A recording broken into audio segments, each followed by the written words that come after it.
Bookstahuda! Hi, it's Sandy. As always, it's been a while since I've been in this setup in front of my office.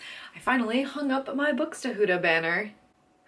Today I have a haul for you. It's been a while. These are books that I've collected over since whenever the last haul I posted, except for the one that I posted like 2 days ago. I'll start off with two comics. The first one I read earlier this week because I just wanted to finish a book just to get my Goodreads challenge going, which, you know, whatever it takes you to get reading, right?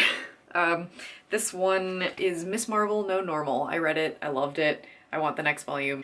Next, I got Harley Quinn's it's a collection of stories. I haven't read this yet. I really like the cover. I really want to read it. Like the art. I, like most other people, like Harley Quinn since the Suicide Squad movie. It happens, you know, it happens. But I wanted more Harley Quinn from the movie and it wasn't there, so I'm going into comics now to get more. I honestly can't remember if I've hauled this yet or not, so if I have, I apologize, but it's Robin Hobb's Dragon Keeper. I didn't haul it in my last haul, so maybe it was even before that, but I bought it when I was really craving a fantasy series to start. Robin Hobb is a really well-respected fantasy writer. Cameron Hurley, I always think it's Huxley, but it's not. Cameron Hurley writes about her in the Geek Feminist Revolution, so I wanted to read one of her books. And also Winks and Inks, which is the channel I subscribed to not too long ago, was reading this series and loved it too. And I like the cover. It's actually, I feel like I have hauled it because I talked about, I think, the covers being the same as the UK covers, or at least similar, and I really like them. So next is A Promise of Fire, the first book in the Kingmaker Chronicles by Amanda Boucher, and she actually is kind of a local author to me because she went to Bowling Green, which is not that far from where I live. So kind of cool to, and this wasn't like in a local, I feel like they should have had it as like a local author section of my Barnes & Noble, but they didn't.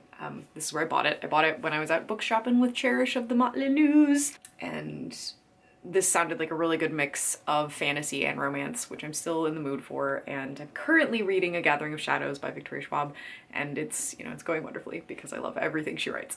Everything. Insert picture of me feeding Victoria. Yeah, I met her, I actually vlogged it, but I didn't like vlog the interaction because that would be weird, like, hello, nice to meet you, with my phone in your face after you've been signing books for 2 hours. So,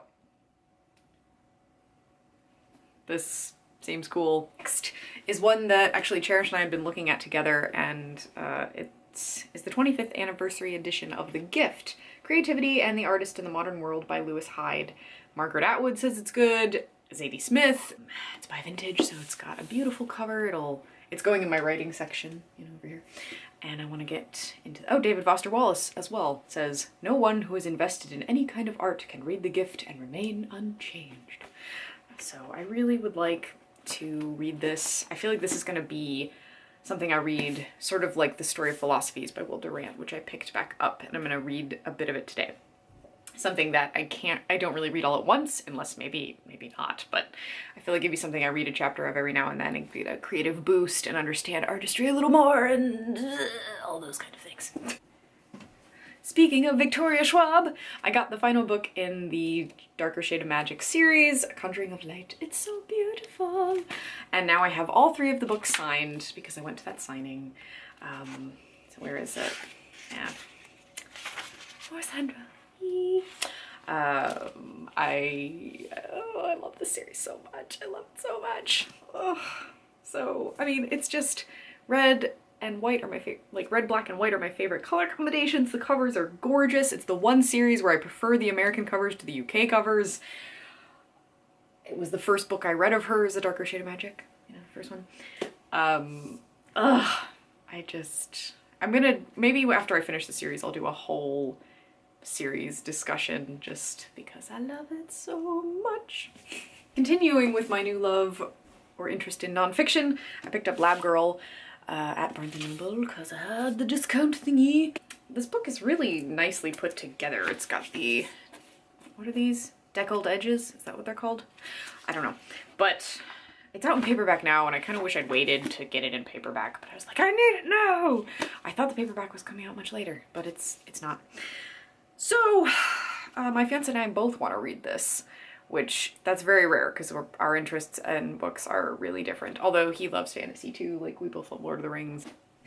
Although I heard Hope Jahren interviewed on NPR, and like one of the reason I didn't want to get the audiobook, which I know is how Erin Dillman enjoyed this. Like, Erin, I get what you're saying about how she says root. Like, what is that? What is that pronunciation? Stop. And finally, my last book of this haul is Get Your Shit Together! How to Stop Worrying About What You Should Do So You Can Finish What You Need to Do and Start Doing What You Want to Do by Sarah Knight. She also wrote the parody of Mary Kondo's The Life-Changing Magic of Tidying Up, which is kind of life-changing, honestly. It helped me get rid of a lot of crap that I didn't need, a lot of clothes I didn't need. It made me go through my video game collection and finally let go of all those video games that I know I'm never gonna play.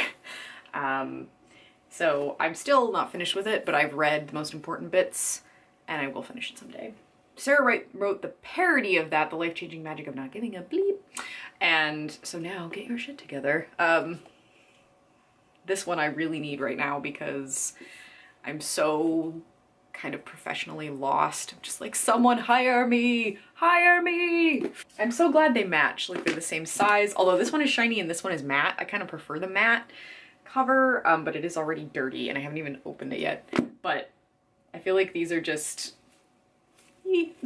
they're so subtly just brilliant. And they're the same size as this one, so they can just be, they can all be friends on my shelf together. I love them. I'm not sure I'm gonna get the next book that she wrote, the one about finding joy or whatever, because she's not all that, I mean, her writing is excellent for this book, for what it needs to be, but I'm not sure how it would translate into, well, I don't know how you can, like, what else is she gonna say? This is what she does for a job. I don't know, maybe I'll have to give it a try. How can I judge something before I read it? Don't judge a book by its author. Or do, because literary criticism. So that is the end of this haul. Thank you very much for watching. I hope you are having a good March so far. And let me know what you're reading in the comments. Books to Huda!